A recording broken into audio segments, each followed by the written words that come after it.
Today, I'm going to show you guys how to get a modern sounding slap bass tone that you hear in a lot of modern production. But before we get started, if you want to know how to get 1,000 streams in less than 1 month, go ahead and download my free 5-step guide. If you're watching on YouTube, the link will be in the description, or on Instagram, the link will be in my bio, or you can go to www.raisingthebarstudios.com/free guide. So the bass tone that we're going to be working on today sounds something like this.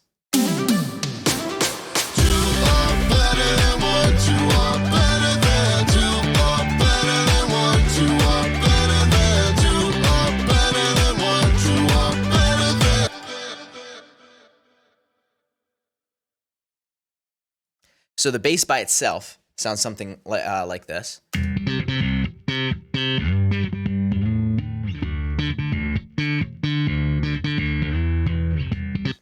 All right, so there's a couple things that we're doing here. So first and foremost, let's turn off all the processing and let's listen to the raw DI, because it needs to sound really good from the source.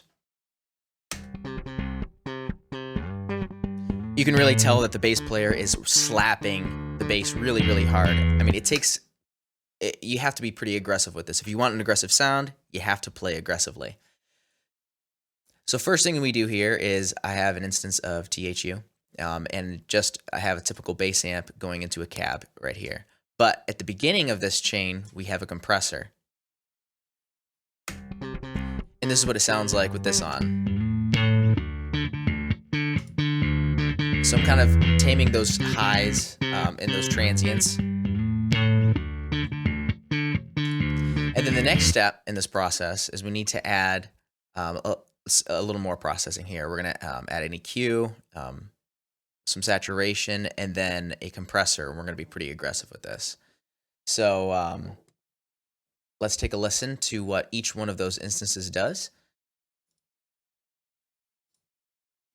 on its own. So we have our raw bass tone.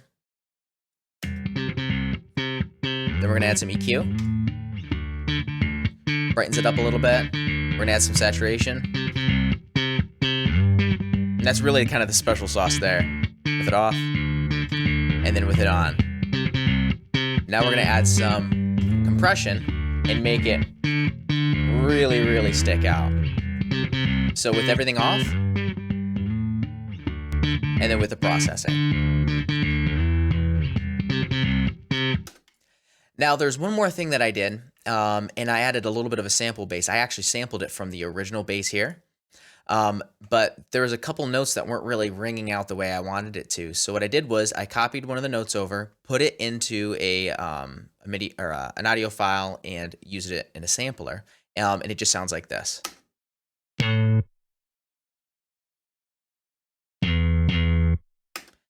And that was because the bass player wasn't able to hit those notes consistently there, and I just didn't like the way it sounded. So this is the way it sounds with the sampled part.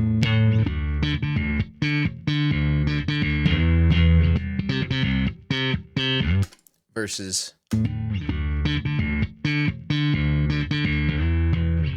like that second note there towards the end just kind of weakens out a little bit, and I wanted it to stay nice and,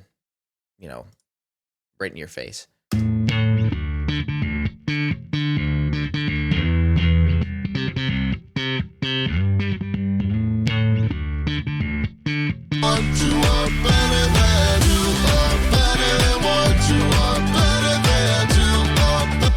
All right, that's about it.